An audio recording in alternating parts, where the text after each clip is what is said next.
जो सब को बंदा तो वो ना जमीन है जी ना मकाना के नाल ही उत्थे उन्हें कोई पट्ठे शट्ठे कर गए है कोई फसल अपनी लगी उसकी फसल भी ना पै जाती खोती की उन्हें को दो एक बारी उलामा भी दिता भाई अपनी खोती बनो कि साढ़े घरों मेरी फसल तबाह कर दी जाड़ती वो खैर वो गल च को ना अमल दरामद होया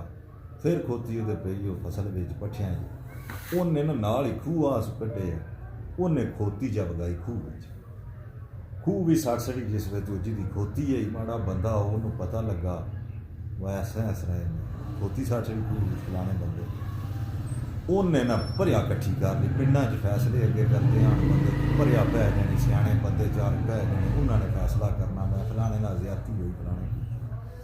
वो खैर वह भी फैसला किया उन्हें आख्या ब तू ये जुल्म किया ये माड़ा बंदा ये खोती सट्टी खूह बिच तू हूँ ना ये रकम अदा कर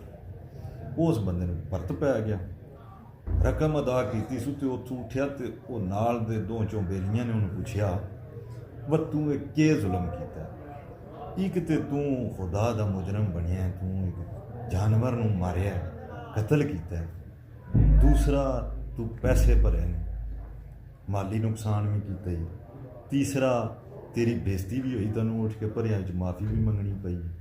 ये सारा कुछ करन दा तैनूं की फायदा लगा उन्हें आख्या मैं गड़ौन भी तो सुनी है मसला यह है कि कुछ बंदे जोड़े होंगे ना साडे मामलात उन्हां दी आदत होंदी सिर्फ गड़ौन सुननी उन्होंने कोई नुकसान नाल या फायदे नाल या चंगी मंदी नाल गरज नहीं होती उन्होंने बस ठा सुननी होंदी वो गड़ौम सुननी होंदी जिहड़ी आवाज़ आती ना पानी च पत्थर सट गई कोई शायद तो गड़ौम करदी उन्हां दी ये आदत होंदी अल्लाह ताला इहो जिहियां तो बचाए।